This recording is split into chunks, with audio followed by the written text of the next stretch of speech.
నమస్తే వీధిని స్వాతం లక్ష్యం సమాజీతం సంగీతానికి రాళ్ళు కలుగుతాయని ఉన్నారు మనసులు కూడా కలుగుతాయి మరి సో సంగీతంతో పాటు మంచి పాట పాడితే వినసొంపుగా ఉంటుంది రాతటీలు ఇప్పుడంటే కొంచెం తగ్గించారేమో పాటలు వినటమని అనుకుంటా కానీ ఇంతకుముందుకైతే లారీలలో వెళ్ళినా ట్రాక్టర్లో వెళ్ళినా ఇంటర్లో ఉన్నా ఒంటరిగా ఉన్నా బీచ్లోకి వెళ్ళినా ఒక చక్కటి పాట సరైన పాట అందులో లేడీ వాయిస్ అయితే ఇక చెప్పవలసిన అవసరం లేదు సో ఇవంతా ఎందుకు చెప్తున్నా ఈరోజు మనం ఒక సెలబ్రిటీ సింగరు గాయకుని మరి చాలా ఆమె అంచెలంచెలుగా ఎదుగుతూ ముందుకు వచ్చినటువంటి వ్యక్తి పాడతా తీయగ ద్వారా కెరీర్ స్టార్ట్ చేసి సంగీతం శ్రీనివాస్ గారి యొక్క ఆధారంతో ఫస్ట్ ముందుగా పాట పాడినటువంటి వ్యక్తి ఉషా గారు ప్రస్తుతం మనతో ఉన్నారు చాలా టీవీలలో కూడా ఆమె యొక్క వాయిస్ ద్వారా శ్రోతలను అలరించినటువంటి వ్యక్తి ప్రస్తుతం మనతో ఉన్నారు ఆమెను అడిగి ఆమె నేపథ్యం తెలుసుకుందాం నమస్తే అండి నమస్తే అండి మీరు నాగార్జున సాగర్ మేడం లేకపోతే రామగుండం నాగార్జున సాగర్ మీ ప్రాపర్ తణుకండి నాన్నగారిది మా అమ్మగారిది అమలాపురం నేను పుట్టింది నాగార్జున సాగర్ సో 3 కవర్ చేసాం ఏరియాలు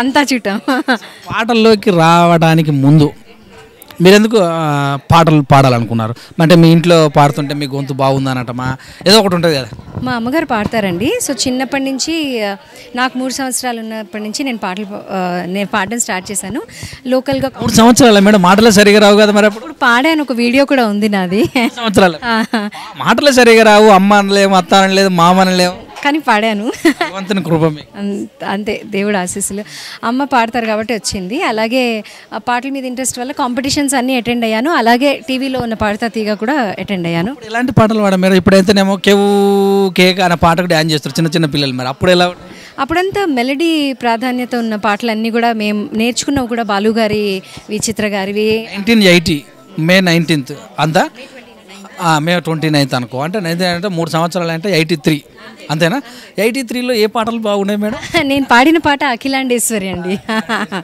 యా కొంచెం క్లాసికల్ సెమీ క్లాసికల్ స్వామీజీ ముందర పాడాను అనమాట అప్పుడు నేర్చుకున్నారా క్లాసికల్ లేదండి అప్పుడు నేర్చుకోలేదు ఆ తర్వాత కూడా కొంచెం తక్కువే ఒక 2 సంవత్సరాలు అలా నేర్చుకున్నాను పూర్తి మదర్ నేపథ్యం అంటారా మీరు అంటే అమ్మగారి వల్ల వచ్చిందా ఇది నాకు మీ అమ్మగారు మంచి పాటలు పాడటం కానీ ఆవిడ చాలా బాగా పాడతారు యా ఫస్ట్ మీరు ఆ పాట పాడినారు కదా ఆ అభిరుచిని అలా ఎలా కొనసాగించగలిగారు స్కూల్లో పాటలు పాడటం కానీ స్టేజ్ షోస్ కానీ యా అన్ని కాంపిటీషన్స్ అన్నీ అటెండ్ అయ్యేదానండి అందులో ఫస్ట్ రావడంతో టీవీలో కూడా ఒక కాంపిటీషన్ కిందే వెళ్ళాను ఇప్పుడు అది 97 స్కూల్లో అవార్డులు గెలిచారా పాటలు పాడి ఫస్ట్ ప్రైజ్లు చాలా వచ్చాయి చిన్నప్పుడు ఆ తర్వాత ఫస్ట్ స్కూల్లో స్టేజ్ మీద వాడిన పాట ఏమైనా ఐడియా ఉందా అంటే ఇదే అండి మన హమ్కో మన్కి శక్తి ఇదేనా అంతే మరి అంటే మన స్కూల్లో పాడేవే దేశభక్తి పాటలు పాడతాం కదా అప్పుడు ఆ పాట నేర్పించారు సో అది పాడామన్నమాట అంతే అనేవాళ్ళ సింగర్ అనేవాళ్ళ ఆ స్థాయికి వెళ్తావారని చెప్పారా పాటలు పాడతారని అన్నారు అంటే బాగా పాడుతున్నానని చెప్పేవారు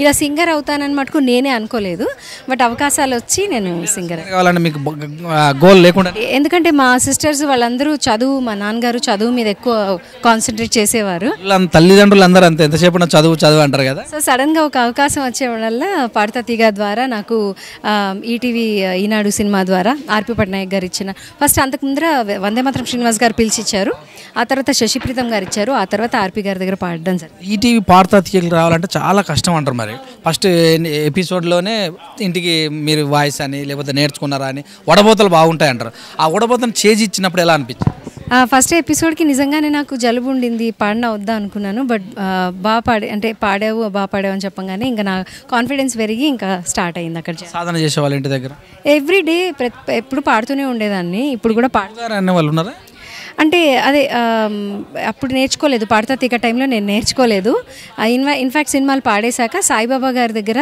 నేర్చుకున్నాను ఒక 2 సంవత్సరాలు అంతే ఆ తర్వాత పెద్దగా పాడతా తీగలో పాడేటప్పుడు చిన్న కా కానీ గా కానీ రాగం తీస్తేనే సుబ్రహ్మణ్యం గారు చెప్పేవాళ్ళుగా కదా సో అప్పుడు ఎలా అనిపించింది ఆయన బాగా ప్రోత్సహించేవారండి ఆయనే మా అందరికీ గురువు మాకు he's like god for us but ఆయన ఎంకరేజ్మెంట్ వల్లే ఈరోజు చాలామంది సినిమాలలో పాడుతున్నారు ఒక లైఫ్ అంటూ ఫిల్మ్ ఇండస్ట్రీలో చేసుకున్నారు పాట మీరు ఏది చూజ్ చేసుకున్నారు ఒక 2-3 చూజ్ చేసుకున్నారా పాడతా తీగలోనే ఫస్ట్ ఇది పాడితేనే బాగా అనిపించింది ఎన్నిసార్లు సాధన చేసి ఒకటే సాంగ్ సెలెక్ట్ చేసుకున్నాను కన్నానులే పాట నాకు చిత్రకారు అంటే చాలా ఇష్టం ఆ పాట కన్నానులే కలయికలు ఏనాడు ఆగవులే నీ కళ్ళలో పలికినవి నా కంటి బాసలివే అందాల వయసేదో తెలితామరై విరబూసే వలపేదో నాలో నీ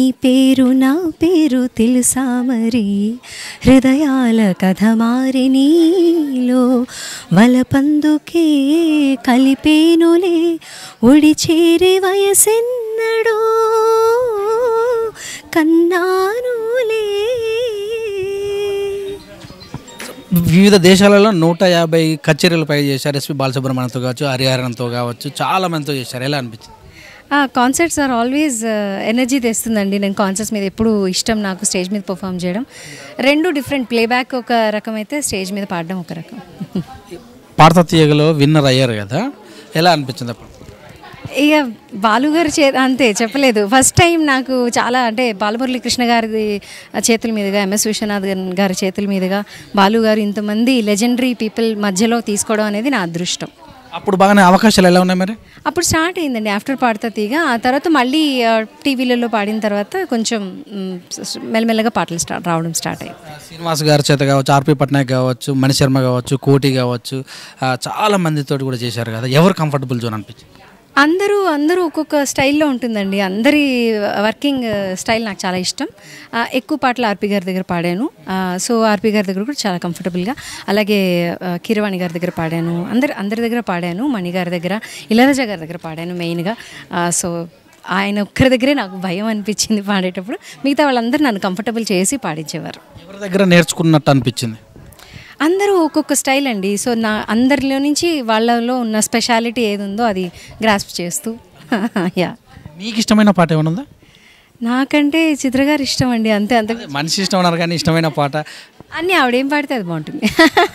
పడతారు ఈ వాళ్ళ సంగీతంలో బాగుంది, ఇళయరాజాలో కానీ లేకపోతే కోటి గారిలో కానీ. అదే అండి, ఎవ్రీ మ్యూజిక్ డైరెక్టర్ వాళ్ళ స్టాంప్ ఉంటుంది. అద్భుతమైన కంపోజర్స్ అందరూ కూడా, అందరికీ హిట్స్ ఉన్నాయి, అందరికీ మంచి పాటలు ఉన్నాయి. అంతే. వివిధ రకాలుగా పాడారు, వివిధ టీవీలలో కూడా చేశారు, జడ్జి కూడా చేశారు కదా, అప్పుడు ఎలా ఉన్నది ఫీలింగ్? జడ్జిమెంట్ కూడా అంటే జడ్జికి ఇచ్చే తీయగలోనే వచ్చారు, పాడతా తీయగలోకి జడ్జి కూడా చేశారు ఒక షోలో. ఆయన పక్కన ఉన్నప్పుడు భయం వేస్తుంది, బట్ నాకు తోచింది చెప్పేదాన్ని అంతే.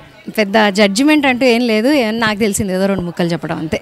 టీవీ టీవీలో మా టీవీలో కూడా చేశారు కదా, ఎవరు స్టేజ్ బాగా అనిపించింది? బాలుగారు పక్కన కూర్చోవడం అనేది నా అదృష్టం అంతే. కాంప్లిమెంట్ బాలుగారు ఇచ్చిందే అగైన్. ఆయన ఏది చెప్తే అది. నాకు అవార్డులలో మంచి award Nandi award of course. Yeah. Folk songs ఏమన్నా మీకు ఇష్టమా పాడటం? మధ్య నేను నా మ్యూజిక్ లేబుల్లో ఒక పాట చేశానండి, నీ మీద కాయసా అని ఒక పాట చేశాను. యూట్యూబ్లో ఉంటుంది, తప్పకుండా చూడండి అందరూ. చాలామంది సింగర్స్ కూడా మ్యూజిక్ కన్సర్న్ పెడుతున్నారు కదా, మీరు లైవ్ మ్యూజిక్ అలాంటివి ఏమైనా ప్లాన్ చేస్తారా మీరు? నేను ఆల్రెడీ చేశానండి, చాలా లైవ్ కాన్సర్ట్స్ చేశాను. ఇప్పుడు ఈవెంట్స్ కూడా మేము ప్లాన్ చేస్తున్నాం కమింగ్ అప్. మీరు అప్కమింగ్ సింగర్స్కి ఏం చెప్తారు? ఏం లేదు, మ్యూజిక్ నేర్చుకొని, సంగీతం నేర్చుకొని బాగా పాడి ప్రాక్టీస్ చేయమంట అంతే. Thank you so much.